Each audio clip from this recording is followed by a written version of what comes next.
Hi, in this video we're going to be taking a look at how to play songs by ear. Here in the UK, as you can see, we're all snowed in. And it's pretty cold in the minus, and you wouldn't think it was the 1st of March where we're supposed to be inviting spring in. So there's weather warnings everywhere. So I'm going to get myself in because it's very cold out here. Most stories are really tough, but there's been some being seen reports, so that's how bad it is. So I'm going to get myself in now. It's definitely a lot warmer in here with the heating on. Yeah, in the UK there's weather warnings, roads blocked, guitar lessons can't make it today because the weather conditions are treacherous. Some people have just decided to stay indoors and not bother going out at all, and you wouldn't think it was March where we are supposed to be in spring. So we're looking at learning songs by ear, which a lot of people want to be able to do, and really outlining some of the things that need to be looked at to be able to do that. So this is like a brief overview of the things that a beginner or intermediate guitarist should be looking at to be able to develop a good ear. Now there is this myth that having a good ear is some kind of divine God-given ability that is dished out to some people at birth and others don't. I think many years ago there was a documentary where there was some specially gifted children that were, funnily enough, autistic, but I think one of them, he was able to listen to a piece of classical piano music and was able, even though he had never heard it before, was able to sit at the piano and play it out note for note perfectly. Now the chances of naturally having that kind of ability are very few and far between.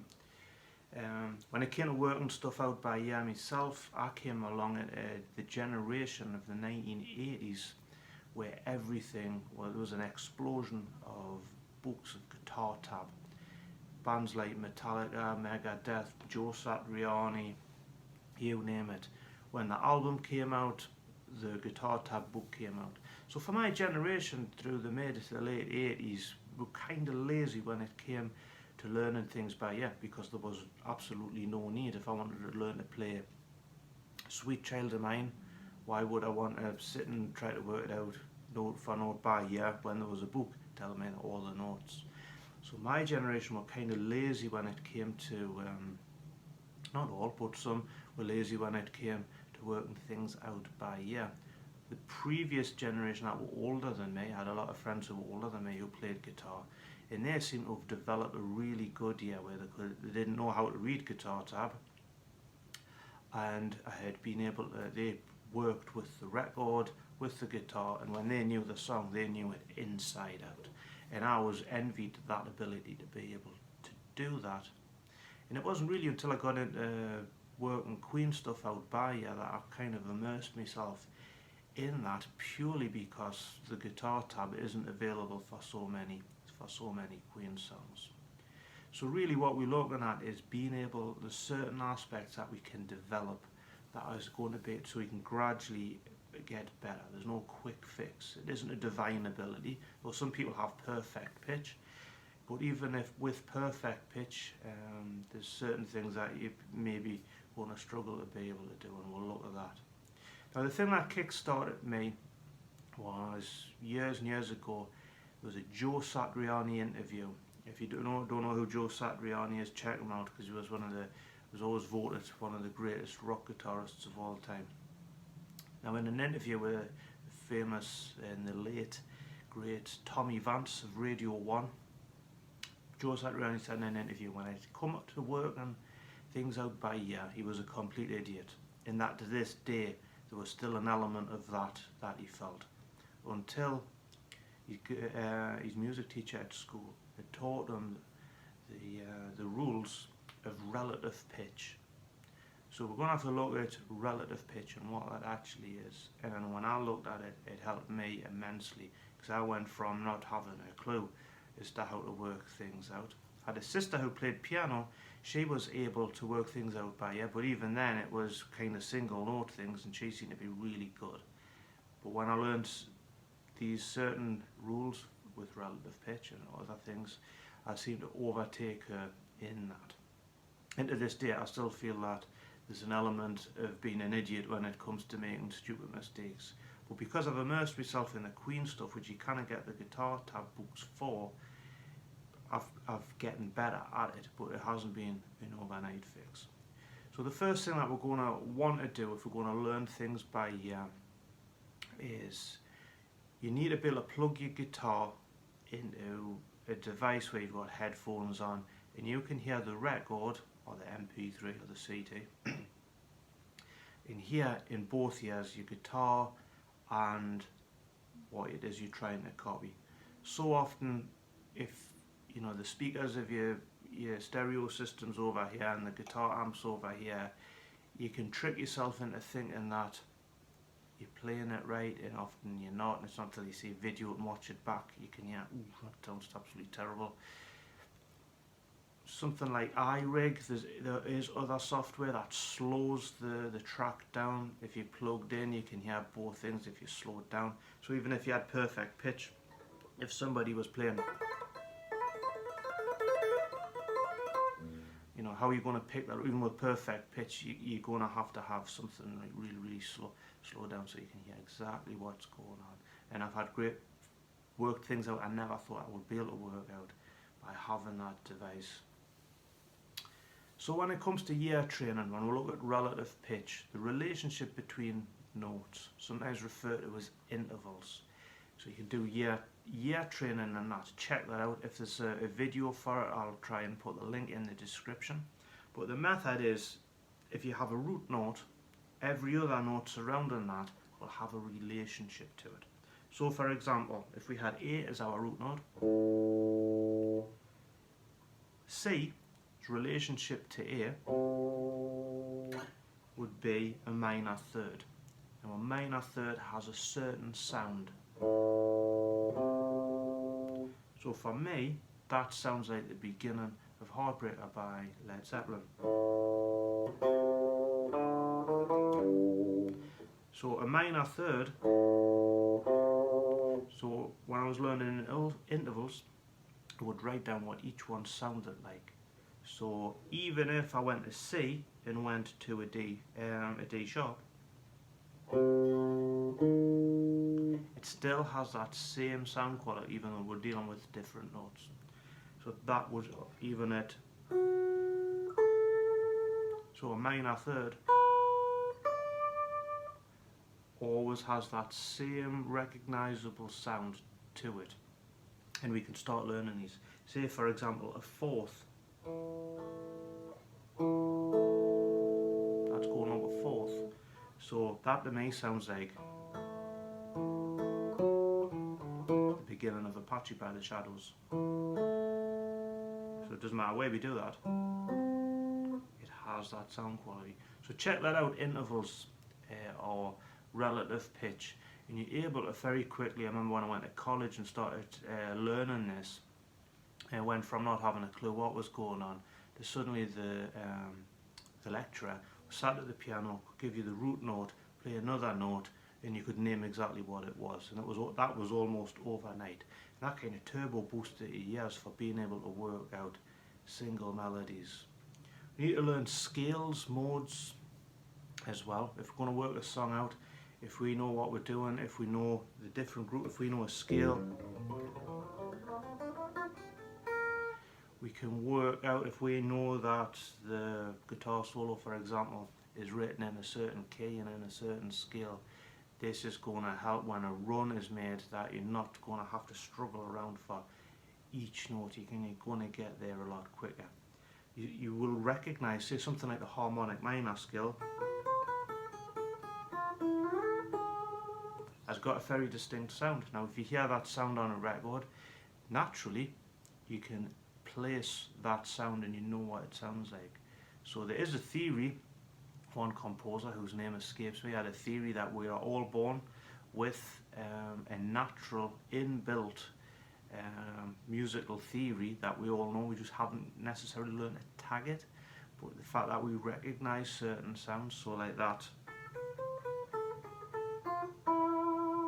so sometimes we hear that, say in the guitar solo from Sweet Child of Mine, we hear something, oh, there's little notes there that stand out, like sound like harmonic minor.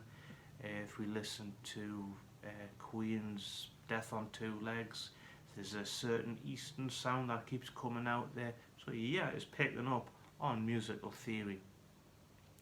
Another thing we need to look at is the keys and the chords within the keys. Look at different keys, the first, fourth and fifth chord progression.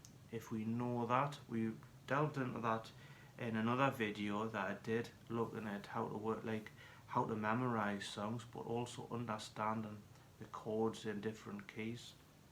Say about the key is C, we have the C chord, D minor, E minor, F and G and A minor, so them chords. So we've got C, F and G, C, F, or the first, the fourth and the fifth. So we're working a song out and we know what chords that we have available to us, then it makes things easier to work out. Also chord types. So often that we, as a beginner, can learn a whole bunch of chords and doesn't necessarily see that the majors have a certain sound quality. So if we took D major, there's a bright, happy sound, where if we did D minor, has a sad sound. We could do that with A to A minor. A is bright, A major, A minor has a sad sound.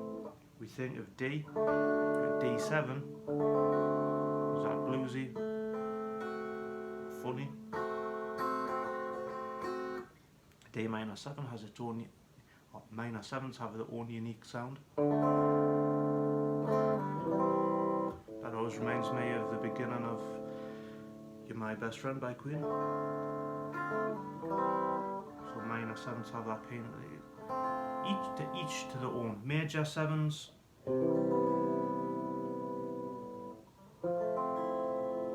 the beginning of All Dead by Queen, F major 7, which always has, major 7s tend to sound either like a dreamy, tired, reflective kind of sound quality to them.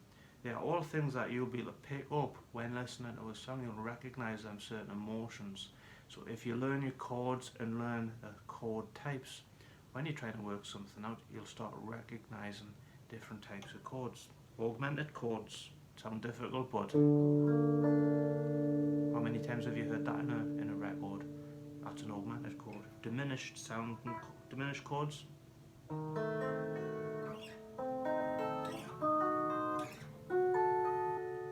So you've heard that a lot. That's a diminished sound. So these are all sounds that you'll recognise, but learning to be able to tag them. In the same with suspended 4, suspended 2, suspended A suspended 4, for example.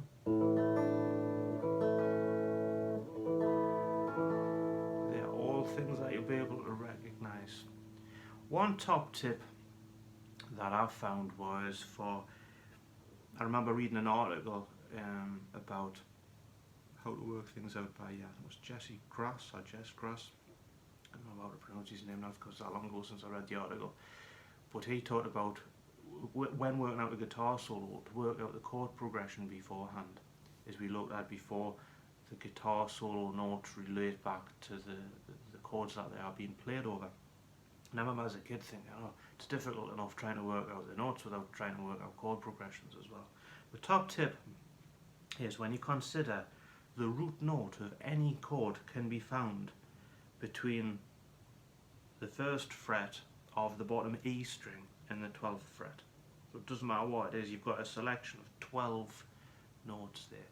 So if you're looking for the root note, so say for example you were at C, and you would recognise as you're listening along you've got C, that's the first chord. The chances are it's either going to be C major or C minor. So then you could work out whether it was C minor or C major. If it has a happy sound, the chances are it's going to be C major. If it's dark and it's metallica, it's going to probably be minor. There you can work out what key you are in, you can work out what scale is available there, what chords are in that scale, and then you can start to work out the chord progression, start getting somewhere. Top tip is always have pieces of paper. I like to print out guitar tab paper, so as I'm working through, I write down as I go in pencil, so I can rub my mistakes out. Have a chord progression chart, write everything down as you go, and then you can go back. Being organised is really good way of working things out. Sometimes you can work things out by ear and from memory, and then you might forget. But always remember that it's sometimes I fell into the trap with doing videos of trying to work things out that quickly because I had a deadline that was in my head of what I wanted to do. I hurried. So if you're working on a song, there is no time limit. Work on it gradually over time. Dispel this myth that you've got to aim to be some kind of genius that has to listen to it straight away and just can repeat it back. People who've developed a year who can do it quickly have been doing it for a long time, and then they've become better at the skill of being able to do it. Sometimes if you look at harmonized guitar solos, at first that can be like, really, don't know what's going on here. Obviously you're going to have to record what you're playing and then try different things out to see whether you're getting that. That's going to be a long process. It isn't something that you can just hear. Obviously the more you get into it, you'll start recognizing things. It take when you get more experience and you hear suspended 4, you start to recognize what it is because you've worked it out before, so therefore you become better. But it isn't because you're divinely blessed with this super skill that no one else has. So as always, thank you for watching. I hope that helps you. I'll give you some idea of the detailed things that we need to look at to be able to develop a good year for working things out.